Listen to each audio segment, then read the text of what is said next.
I'd like to welcome everyone to today's webinar. My name is Larry Pearson.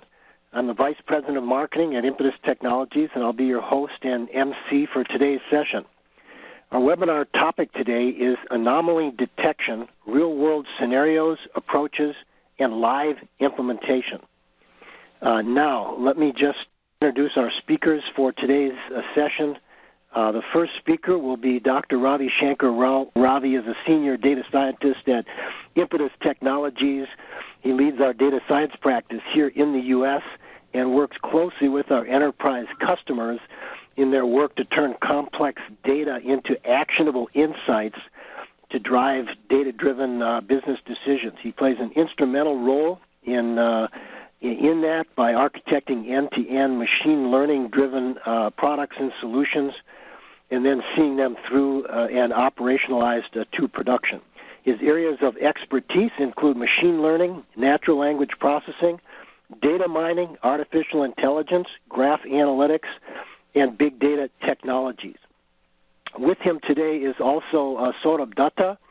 Saurabh is a senior technical product manager at StreamAnalytix, where he leads multiple product engineering and R&D efforts. He's one of the early team members who architected and bootstrapped the StreamAnalytix platform, which we'll be showing you today. He's also responsible for analyzing complex engineering and business challenges for our clients, providing solutions and developing the product roadmap. And his areas of expertise include big data, advanced analytics, and cloud computing.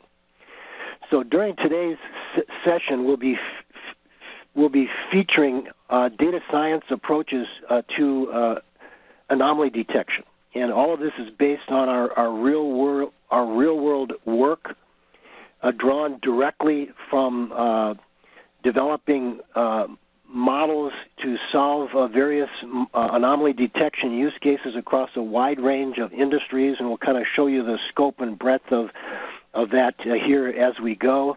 And all along, there'll be a special emphasis really on the model building aspects, which will be followed by a live demonstration showcasing how we would build a model to address, to detect anomalies in real time. Our intent is that the session would be interactive. You'll see in the lower right-hand corner of your screen an ability to forward your questions during that Q&A panel on the WebEx console. If we're able to address those as we're presenting, we'll do that. But please know that we will, at the end, have set aside a special time to specifically address your questions as they might come in. So we encourage you to do that. It always adds a great conversational element and provides a nice wrap-up at the end. We look forward to that. First, a little bit about Impetus Technologies. We've been around in the U.S. since 1996, over 20 years now. And our clients all are drawn from the Fortune 500. Frankly, most of them today are from the Fortune 250. We have a total of about 1,700 people distributed around the world, primarily in U.S. and our R&D centers in India. And one of the unique things that we bring to our customers is the fact that we have not just deep experience in developing big data expertise and experience, but also have now built a set of productivity platforms to simplify and accelerate the building of those. And you'll see some examples of that today as we go along. At this point, again, let me remind you that you can use that chat and Q&A panel as I introduce our first speaker, Dr. Ravishankar. Doctor, over to you. Thank you, Larry.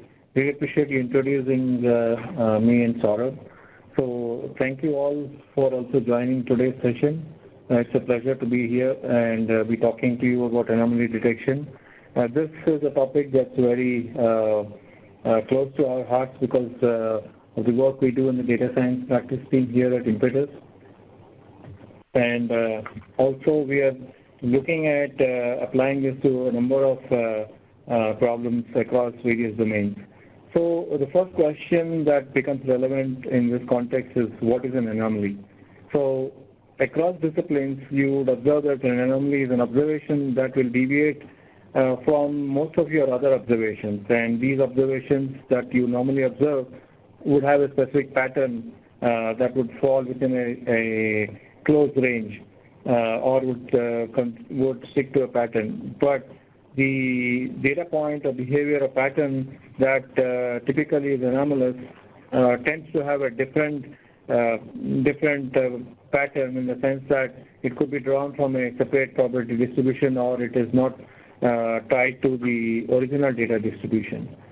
So what becomes relevant to understand is that these anomalies are rare, in the sense that you do not see them occurring normally unless you observe a lot of normal data points. So you need collect a lot of data before you see a real anomaly. I would contrast this with also outliers, which probably are closer to the normal distribution, but are slightly different in the sense that they have a distribution that is close to the original distribution of the data. But the anomalies are completely different from that, which means they have to be understood in that context. So the key point then is what is different about the anomaly detection as it is seen today.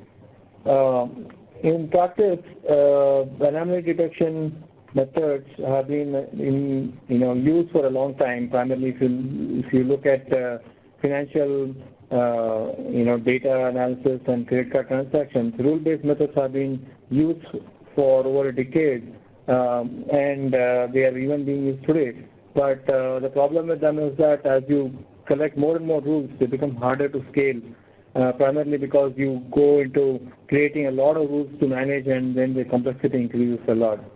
So this is where modern data science techniques come in, which is because they are more efficient, and they also can work with real-time data. Primarily, they help improve detection by bringing in various data sources and connecting all the dots between these different channels, such as if you have email, chat messages, voice, text, and all kinds of data sources. How would you combine them to identify anomalies? And these anomalies can vary from discipline to discipline. In each of them, you'll have to learn and detect variations, which would be difficult with rule-based methods. And data science, modern data science techniques, which I will talk about in some detail, would be the ideal solution for those.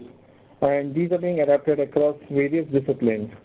If you look at the application of anomaly detection across various use cases in the real world, you will find that there are a number of areas where they're making significant impact, ranging from telecom to banking to finance, insurance, healthcare, and so forth. And in each of these areas, anomaly detection has a critical role, in the sense that not only is anomaly detection being used to identify anomalies, but the business problem helps save the enterprise money, because any anomaly that's not caught can cause significant damages in terms of money and time lost.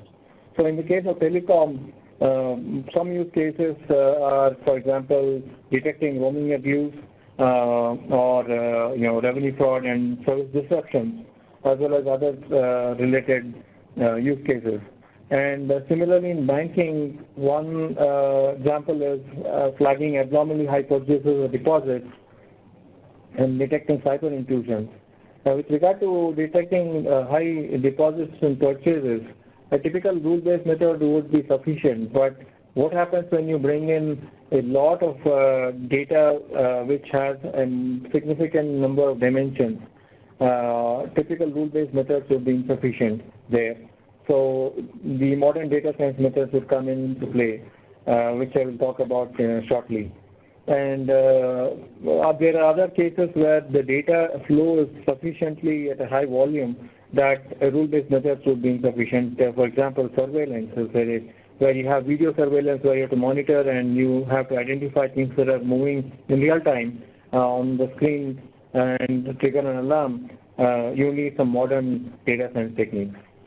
So having said that, the key aspect to consider here is the flow that we need to adopt to create a real-world anomaly detection process. And this starts with identifying a problem and setting expectations. And this can be defined by means of, for example, you can say you want to minimize your false positives and false negatives and so forth, because any system that tries to detect anomalies, it will miss some anomalies and it might flag normal data as an anomaly as well. So all of these have to be taken into consideration. Then the fact that there are multiple data sources that can come into play in a real-world setting, especially in today's world of big data, and the schema that goes with it and the metadata, all of these have to be brought into the picture. So the primary thing when you bring in all these kind of different data sources is that we have to also consider data quality. If you look at data quality as a key player here, the thing to consider is that a data point that's of a bad quality can also contribute to your results being skewed. So parsing and pre-parsing has becomes important. The model development is a key part of this entire process, where we have to build the model from and create it and test it and so forth. In this pipeline, the model execution to ensure that it is flagging the right kind of anomalies and ensuring the process of taking the data and analyzing it and then generating the output makes it essential to incorporate the investigation feedback part as well as model updating, because with especially streaming data, as you have new data coming in, the model needs to be updated to keep track and identify the anomalies, because the anomalies themselves can also change with time. And hence the model scoring and operationalizing becomes important here. I have a question from someone who's asked, how rare does it become, does an anomaly have to be classified as an anomaly? So with regard to question, the anomaly, so if you look at distribution of data points, typically what happens is that an anomaly is something that's generated by an artificial process. And that means the data that has, if you look at the distribution of the data that's being generated, the most of it would have a peak separate from the tail, from where all of these rare events are being generated. So the question of how rare does it have to be classified as an anomaly would vary from domain to domain, because in some cases you would want to trigger an alarm if it is within 1%, 99% threshold, or in some cases it might be different. So I'm not sure there is a strict definition, but that would have to be considered based on the data you have in the domain. So having said that, let me come back to this question about model development, because that is a critical part which defines how to build a model for analyzing and flagging anomalies. Now, there are three parts to this process. One is the type of anomaly detection that is used, and the type of data that is available, as well as if the data has labels. All three are three components that determine the approach that you would take. And I'll be talking about the first one, which is the type of anomaly detection that is used. And typically anomalies are of three types. One is a point anomaly, and contextual anomaly, and the collective anomaly. The point anomalies are typically, if you look at a data distribution, the points themselves will be anomalies because they are different from the rest of the data. And in the case of contextual anomaly, the anomaly is with regard to the actual data that is being seen.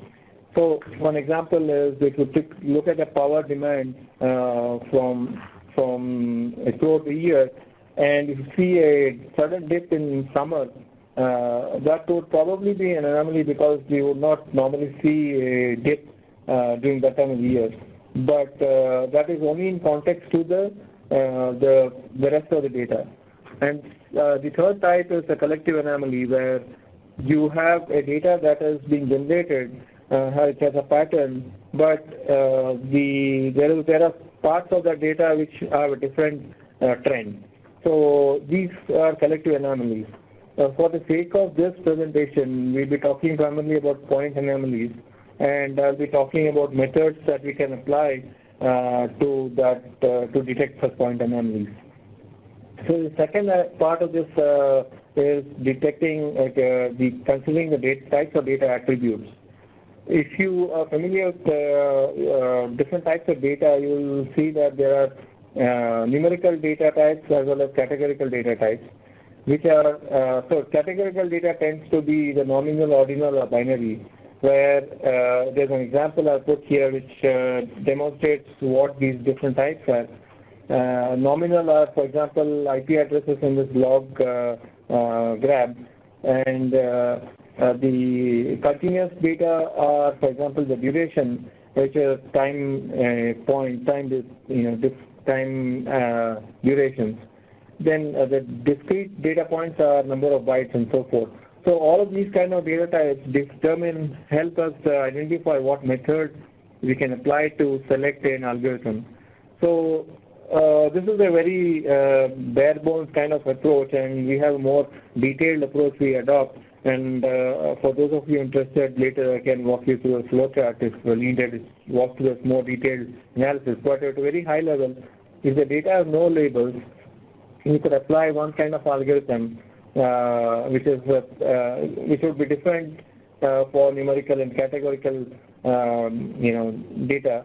And similarly, if the data has labels, and by labels I mean someone has actually marked which is the normal data and which is the anomalous data. So if that is the case, in the case when timestamps are present, we could use some machine learning classification classifiers. And if there are no timestamps, then you could use some sequence classification algorithms. And these are different algorithms that could be applied.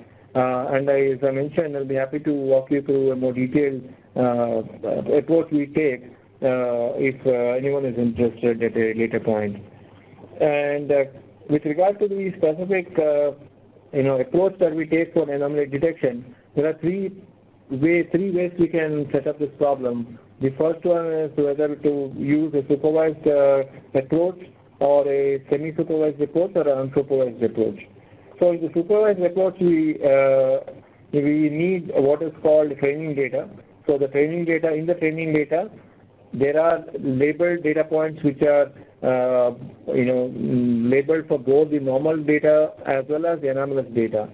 And once you train a model with this data, that model can be used to ingest test data, which is the data that is coming from your data source, and the model then outputs results in that data based on what it saw in the training data.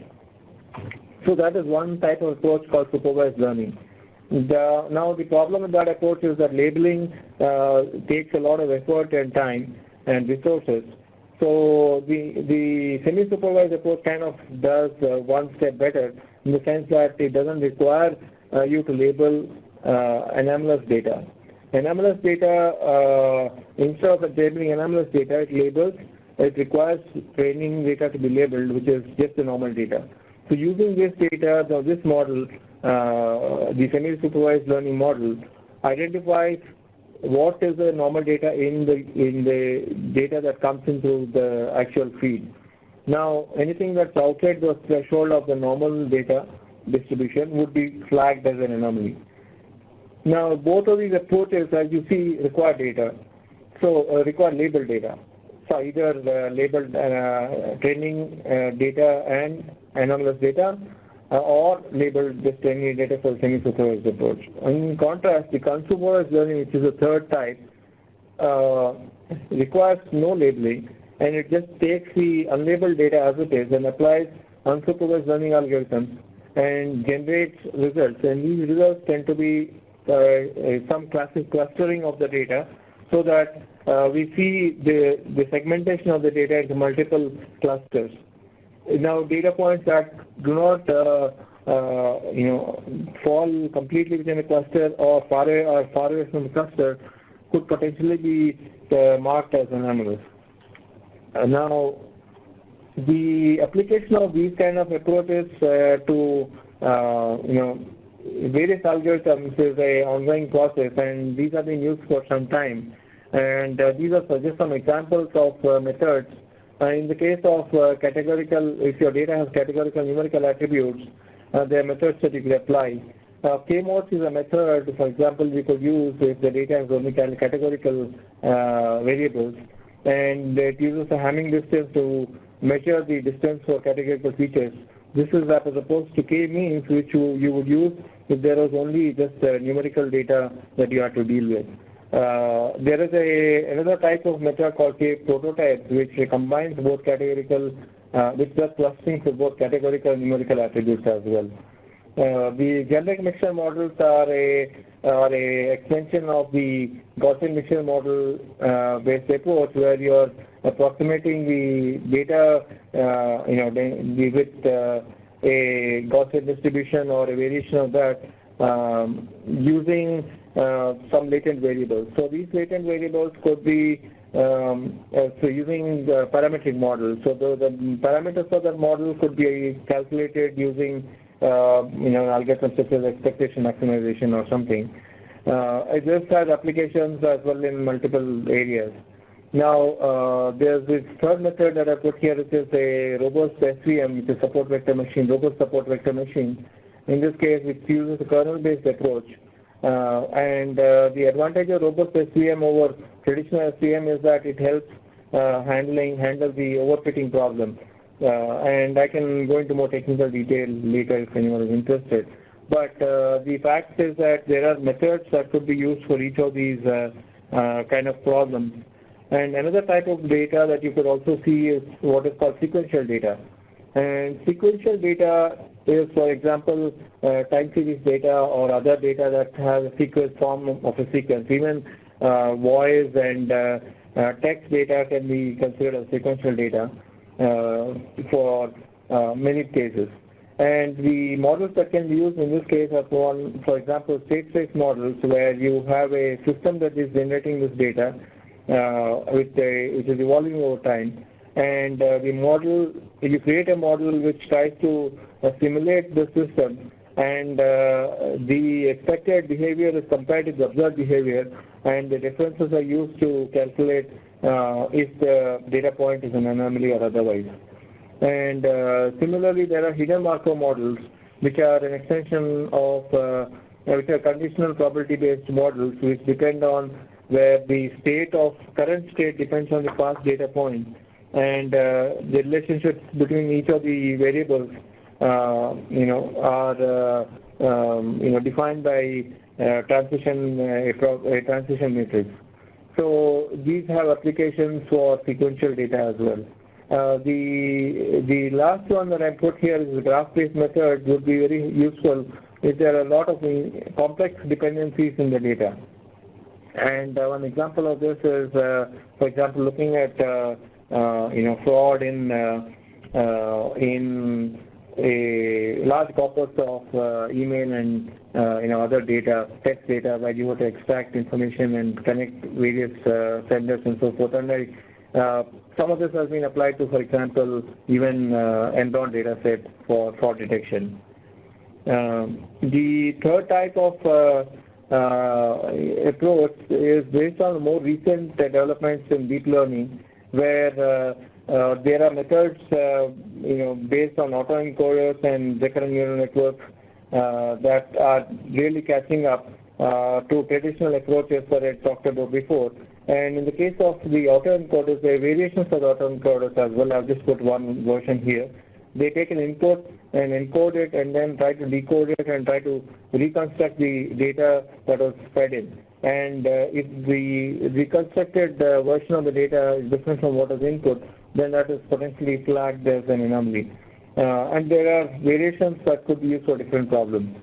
The deep learning RNN-based approach has application in sequence prediction, such as, for example, NLP problems as well as voice analytics, and can be used also for flagging anomalies by training it on the data and trying to predict when the next predict if the next data point is within the observed range or outside it, potentially considering where it can be considered as an anomaly.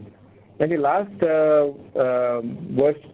algorithm that I've put here is what is called a generative adversarial network, which are a combination of a generator and a discriminator network. Both are deep networks, which can be used together to find anomalies. And these are being used, for example, in medical domain and identifying, for example, anomalies on CT scans and radiology data as well. So these are just some of the methods, but one method that I've not put on here is a new one, which is actually being considered across various domains, and that is a reinforcement learning-based method, where the model essentially takes a decision based on a deep network, and that decision is, if it is in the right direction, then the model is rewarded, otherwise it's penalized. And that is a reinforcement learning-based approach, and I have not put any details here, but I'll be happy to talk to anyone about that later. That is also being considered for anomaly detection. So this is the future of anomaly detection in a sense, but as you might be aware, anomaly detection algorithms comprise a whole series of algorithms that have been used over the past. The current growth in the big data and streaming data has made it essential to consider bringing in new techniques and technologies, which is where the deep learning methods and the novel algorithms are being considered. So this is what you see on the screen here is a collection of algorithms across different domains, and this is not an exhaustive list, and this is a public list as well.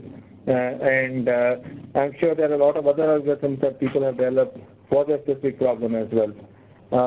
So having said this, the main thing to consider is that each of the algorithms I mentioned here can be adapted to deal with streaming data and be analyzed on a platform, which is where the next phase of the discussion comes in. And I'll pass the baton on to Larry to take up the next session. Thank you all. Thank you, Ravi. As you can see on your screen, our poll question is, at what stage is your organization in implementing anomaly detection techniques or solutions using advanced data science, machine learning, or real-time approaches? And there's 5 different options that you see listed there on your screen. We'll let this run for a minute or so and give you time to respond to this. Stage 0 says we do not have any plans yet. I am here for education. Or stage 1, we are at an initial planning stage. Stage 2, currently evaluating platforms and implementation partners. Stage 3, implementation underway. Stage 4, already using a modern anomaly detection platform or solution. And again, we're asking specifically about your plans with regard to leveraging some of the advanced machine learning and real-time approaches that we're talking about today. So let this run for a little while longer to give everybody a chance to respond. I would remind you at this time also that to keep those questions coming in, we will be certain to address all of those at the end of the session. And if we could close the poll now and share the results of the polling with our audience.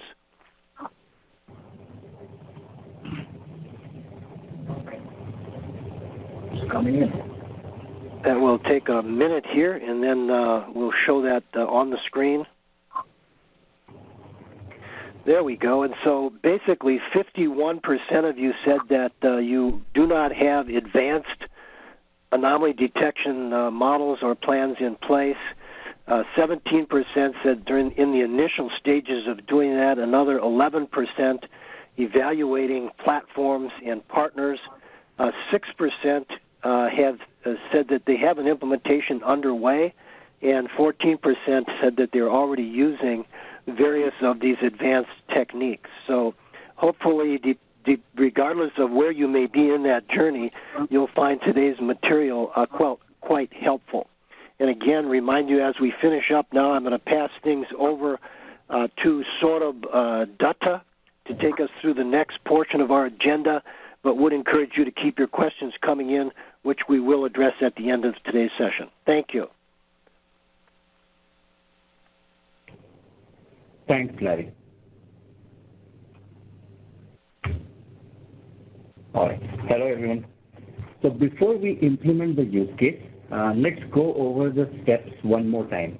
So you start by defining the problem and setting up the right expectation.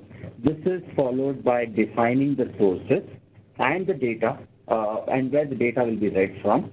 Pass the data into a consumable format and a pre-processing step which is used to feed data into the model, and this might include steps like null value checks, enriching the data, populating the right fields, etc. Then you develop the model choosing the right algorithm for your problem, training and execution of the model. You also need to investigate and provide feedback from time to time, and based on that you update the model. And once you have the finalized model, the most important step is to deploy it on a scoring or a production cluster where it is used for real-time scoring. So these are some of the key steps that you have to keep in mind. So having said that, once you have these steps defined and once you are into, implementation, one way of doing and solving the anomaly detection problem is you hand code everything from scratch. But again, once you start doing it, you will again encounter a lot of challenges. So one could be a very long implementation cycle because you're doing everything from scratch. You might have to take a lot of effort from developing it, and then finding people with the right skill set. You might have to undergo a lot of QA cycles. And not only that, once you have developed, you also need to continuously monitor and see how your model is doing. And it takes a lot of effort doing that. Plus, with increasing loads, you also might have to scale the model based on your incoming data's velocity. So imagine a platform that would let you achieve all of these on a single interface, and additionally you would also get benefits, a lot of other benefits as a part of that package. So for example, here we are talking about multi-tenancy. So what I mean by multi-tenancy is when multiple users are using the same platform, they should be able to work together without intervening each other's workspace. And at the same time, the platform should also let you allocate proper resources to each workspace so that users do not intrude into each other's workspace and they do not hog onto resources. The platform approach that we are suggesting also lets you develop your models very rapidly and get them running on a production cluster very quickly. So that is one important thing that you get when you take the platform approach. The issue with developing models is usually you develop it on a single node and then it gets deployed in a distributed environment. And when you do that, usually it breaks and it poses a lot of challenges. So that is something which the platform should give you out of the box, and it should not fail when it is deployed on production.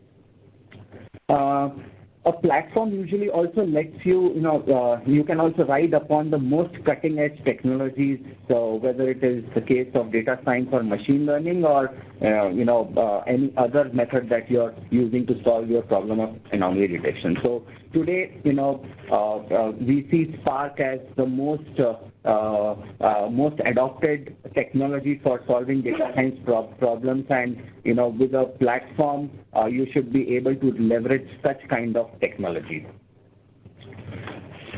The third thing is you should be able to do A/B testing and see which model is working the best for you.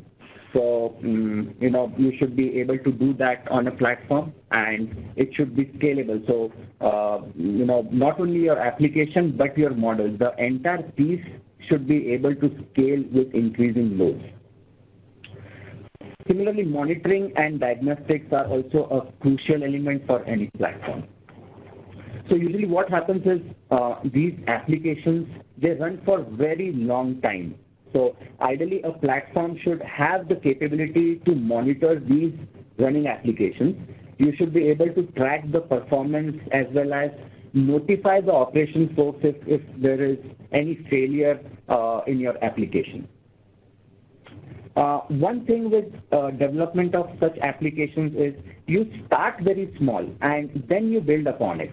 So a robust platform should let you tag the current state of the application or the version wherever you are, and as you iteratively keep building, it should let you tag the newer versions of it, so that if there is any problem or any failure with the latest version, you could always revert back to an older version of your application. And finally, when you have your model ready and your application ready, you should be able to promote it from the development cluster to the production cluster with minimum human intervention. So keeping these things in mind, you should choose the best platform for your needs. So now, let's take a real-life anomaly detection problem and see how you can implement it in StreamAnalytix. So that's the platform that I'm going to use today for demonstrating the anomaly detection problem. So StreamAnalytix is a platform to rapidly build and run big data analytics and machine learning applications. So the advantage is it leverages Apache Spark and has a very nice visual drag-drop UI interface to build and manage your applications. So, the problem that we are going to solve today is from the financial domain. So usually anomalies occur in all kinds of industries, but in today's demonstration, I'm just taking fraud detection as a reference point, where we are capturing data from transactions and trying to detect what are the anomalies in this transactional data. And what are they? They are the fraudulent events or the fraud transactions that you get with your transactional data. So as we discussed, let me just open and share my screen.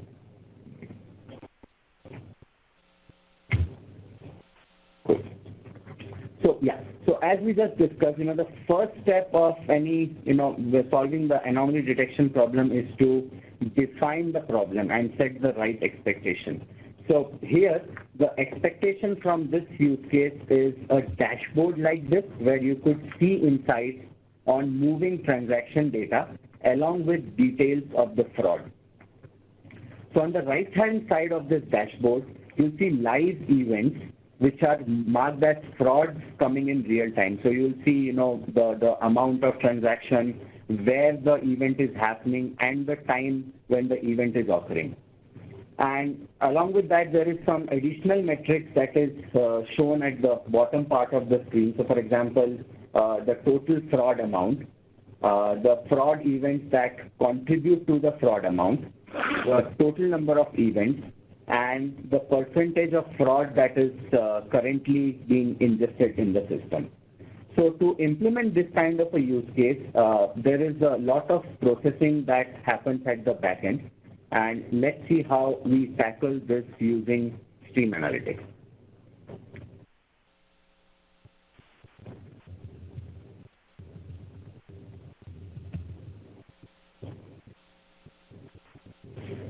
All right. So when you log in, the first thing we do is we go to the workspace. You'll see a number of workspaces being listed out here. So workspace is nothing but a logical separation that could be done on different use cases, or it could be created for different internal business units or a set of users. So this in a way gives you the feature of multi-tenancy, which you could leverage internally to segregate different use cases. At the same time, you could also allocate resources out here. So if I allocate certain number of ports here, I would limit that particular workspace or all the users in that workspace to not let go beyond the number of cores that we specify. So I go into a particular workspace.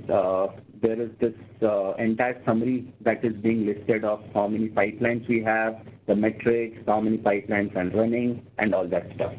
So again, what's important now is when you start building this, you really have to explore a bit on your data and see what kind of metrics you want.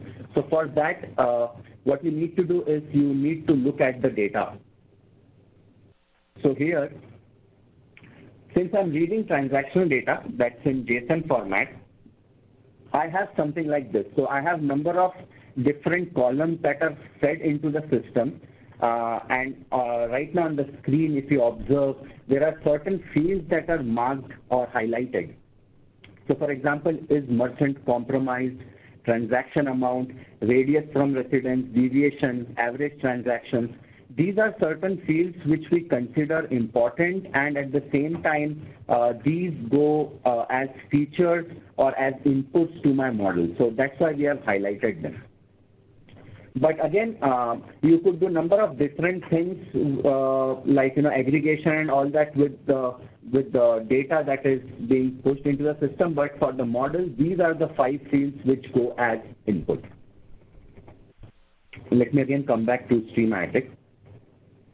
Yeah, so since the first step is defining the schema, let me go to message configuration. So message corresponds to schema in StreamAnalytix. And all you have to do is just click on the create new message out here. And this lets you very easily define your schema. So in this case, since I'm utilizing credit card data, let me just create a message, say transaction data, and assign it to a group. And then I have to add fields to this. All I need to do is just, click on the plus button and then I could, add fields here. So my credit card transaction data will have something like, transaction amount.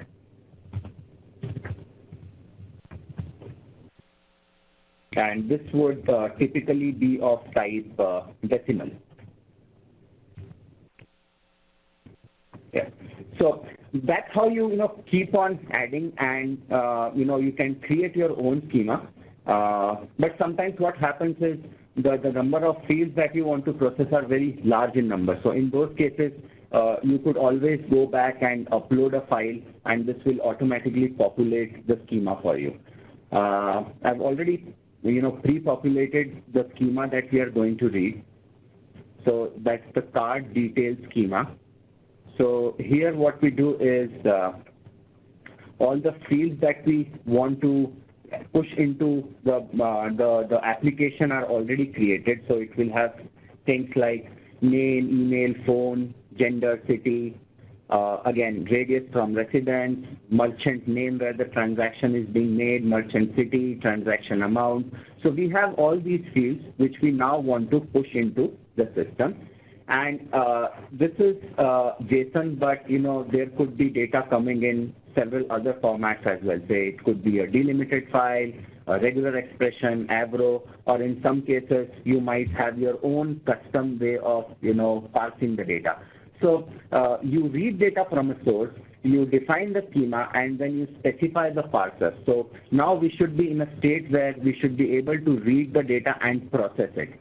To process it, you need to create an application, or what we call as data pipelines. So this is where the model is actually developed. So this is the model development phase wherein, all right. So this page is where all the pipelines or applications are listed. In case you have to create a new one, you can just do it by pressing the create new pipeline button. I'm going to an already created one. So yeah, so what I was saying was this is the stage where you actually develop your model.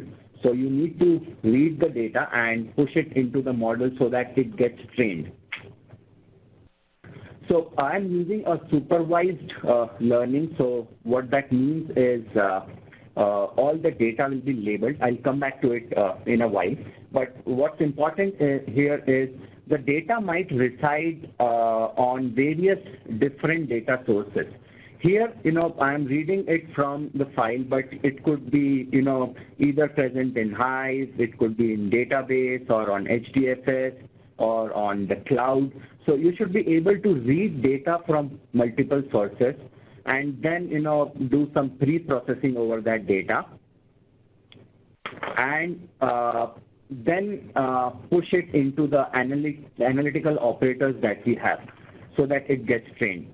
So we have various different analytical operators present out here. So we support PML, there is machine learning ML library from Spark, MLlib, TensorFlow, H2O, Python. So depending on your choice of technology, you could use StreamAnalytix for model building. So what we have here is, all set of different algorithms. So depending on your use case. So right now, I'm demonstrating an anomaly detection use case. Say you have a use case for segmentation, or where you want to do clustering over your customer data, the data where you want to see the loyal customers or the spend behavior. You want to cluster your customers accordingly. You could do that using a K-means. Similarly, you might use a decision tree for classification and prediction. And similarly, you could use all different models out here. Right now, I'm using logistic regression because I am trying to get the dependent variable, which is fraud, whether a transaction is fraud or not. So this is my dependent variable, which is actually dependent upon a lot of independent variables that are fed into the system. So I want to get the value of that dependent variable. So that's why I'm using logistic regression right now. So yeah, so I specify here the schema, the card details message that I created out here. And then here in the transformation operator, I have various different kinds of pre-processing that is available to me as part of my wizard. So one example could be using a string indexer. So my input column is fraudulent. So what will happen is a string indexer will index the categorical variables into numeric format. So let's say I am indexing a city column, and if a particular city occurs too many times, so say New York occurs in my city column too many times, it's the most number of times it occurs, so it will automatically index at position 1 or the 0.0 number index. So that's how you prioritize different columns and fields in that column using a string indexer, and that goes as an input to my vector assembler, which is then used to decide the categorical features in your data. Here they are the transaction amount, is merchant compromised, radius from residence, average transaction, and deviation. So these are the 5 fields that I highlighted in the beginning of the webinar or the demo. So these are the 5 fields that are of my key interest. Then I am doing a PCA, which is the principal component analysis. And out of all the components, I have just mentioned that I want the number of my principal components to be 2. So that's where you reduce the number of components that go as input to my model. And finally, you push data into the logistic regression model that we want to use. And there are a number of hyperparameters that you could tune to get the desired output. The last one is the opposite of the first processing or the transformation that we are doing. The string to indexer one is the exact opposite of index to string. So again, we need to convert data from numeric to string so that it could be further utilized in my pipeline. So in order to do that, I've just added a new transformation out here. So depending on your use case, you can keep adding algorithms from here, and finally you will get the desired output. So once you do this, you also need to upload the label data. Since we are targeting supervised learning out here, I have my data already labeled. So what I mean by labeled is we have, from our previous experiences, we have tagged which all transactions are fraud and labeled them. and we have prepared the data which will go as an input to this model, and using this data set, my model will be trained. Once my model is trained, it will be automatically registered, and then you should be able to use it for scoring. So the way it will be registered is on the basis of the name that you provide out here. So fraud detection model is the model which is going to be registered in StreamAnalytix, and then you could use it for scoring on your real-time data. So again, let me close this and go back. So here I have a real-time pipeline that is active and running. And what I've done here is I'm generating some data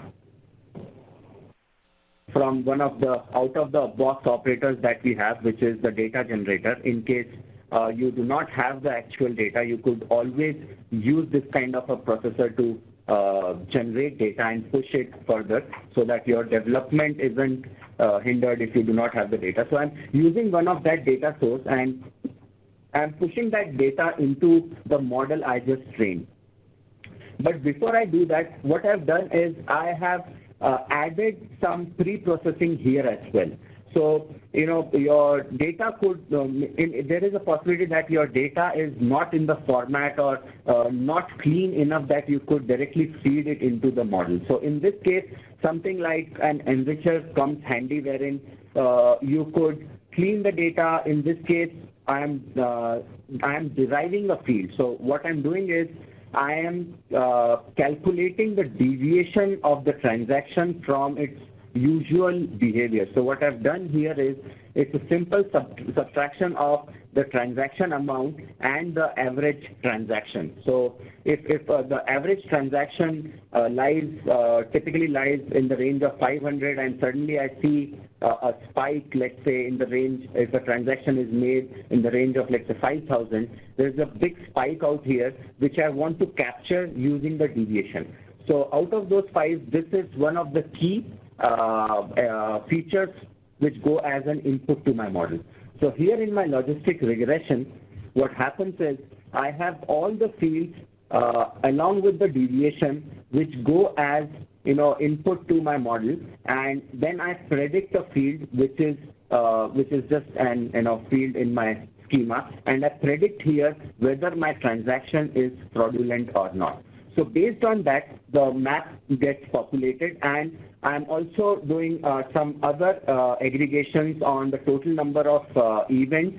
I am doing a count over the total number of fraud events and the sum of fraud events which gets populated on the tile. So when I run this pipeline, I get something like this on the dashboard. So I think that's how you achieve the use case. And with this, let me go back to the deck and just introduce you to Visual Spark Studio. So again, I demonstrated on StreamAnalytix, but Visual Spark Studio is an offering by Impetus Technologies. It's a compact version of StreamAnalytix that could run on a single node. So it offers a full range of data processing and analytical functionalities to create, test, and run your Spark applications on your desktop or on any single node that you have. So you could just download it completely free. I would encourage you all to go ahead and download Visual Spark Studio. You would get it for free. At the same time, you would also get access to my team of experts completely free. So go ahead, try it out, and see if you could solve your anomaly detection or any other data science related problem using this free tool. So that's all I wanted to cover. That completes our demonstration today. And with this, I would pass the baton to Larry. Larry, over to you. Thank you very much, Saurabh. I'm sure I'm speaking on behalf of our audience as to the insights you're able to offer today. Just to summarize some of the takeaways from today's webinar, we tried to show how modern data science techniques significantly improve the performance of anomaly detection models over the legacy tradition of rule-based models by introducing real-time sources, by leveraging big data technologies, and by providing platforms like StreamAnalytix and Visual Spark Studio make it much easier to implement these types of advanced or to modernize our anomaly detection models and solutions that we're delivering to our companies. The next portion of our webinar will move to, we have a few minutes left to address some questions. We also will have a feedback poll pop up, and would really encourage you to take some time here now as we close the webinar experience to give us your feedback and rate your experience and provide comments. But we'd like now to take a look at, in the few minutes that we have left, some of the questions that have come in. Dr. Ravi and Saurabh will be hosting those. And Dr. Ravi, you can see the list of quite a number that have come in, more than we'll have time to address, but we'll make sure that those that are not addressed here live are addressed in email out to all of our audience. So, Dr. Ravi, if you want to jump in and start into that, I'll let you and Saurabh look at these and pick off which you'd like to be addressing here in the minutes we have remaining. Sure. Thank you, Larry. We have a few minutes left, so I have a few questions, so let me just go through some of them at least. One of them is like, how rare does it have to be classified as an anomaly? I think we addressed that earlier on. What percentage of data can be described as an anomaly? Typically, we have seen that in, for example, in banking and credit card transactions, 1% or even sometimes less than 1% of the data can be anomalous. And we have addressed the problem for out-of-pattern transactions where that was like up to 3%. But let me differentiate that by saying that out-of-pattern is slightly different from anomaly. Anomaly is, again, it's completely different from the normal pattern. So it definitely depends on the domain. But in general, 1% is like a reasonable number, or even 0.1% in some cases, like medical devices and so forth. The next question I have is from probably someone in e-commerce, I'm guessing. So this is with regard to making orders. So they have a problem with anomaly detection with about 60 variables and something like browser state and device type. And the question is, what algorithm can be used to determine if the orders on any given day were much less than what it was the same day last week.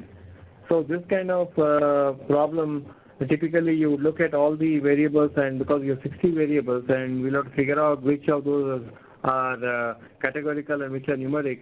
We have to consider that and see if we can reduce the number of variables to first something that is reasonable. We can probably do a dimensional reduction if needed after doing looking at the variables and seeing what can be kept.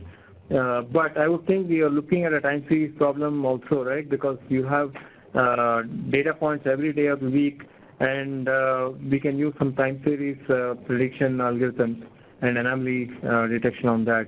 But we'll be happy to talk to you more on that again. Definitely reach out to us and we can talk further.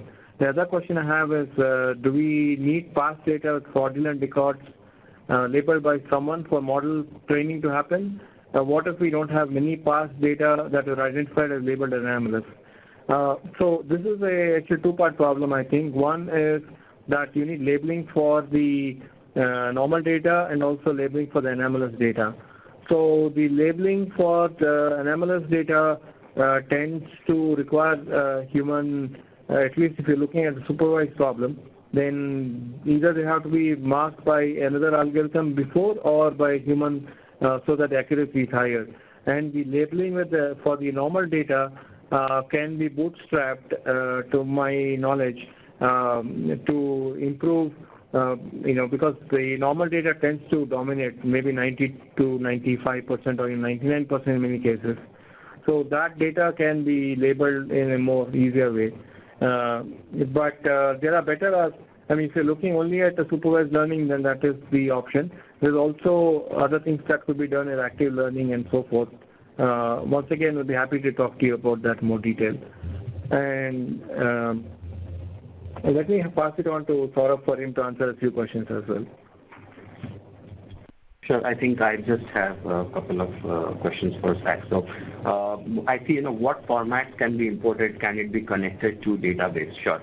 So there are a number of different formats that we support. We have, delimited, JSON, regular expression, Avro-based, and we also have various custom extensions. So in case you are reading, a particular format that is not supported out of the box in StreamAnalytix, there are various extensions and, interfaces that StreamAnalytix provide, which you could very easily utilize to implement your own way of parser, and you could do that in StreamAnalytix.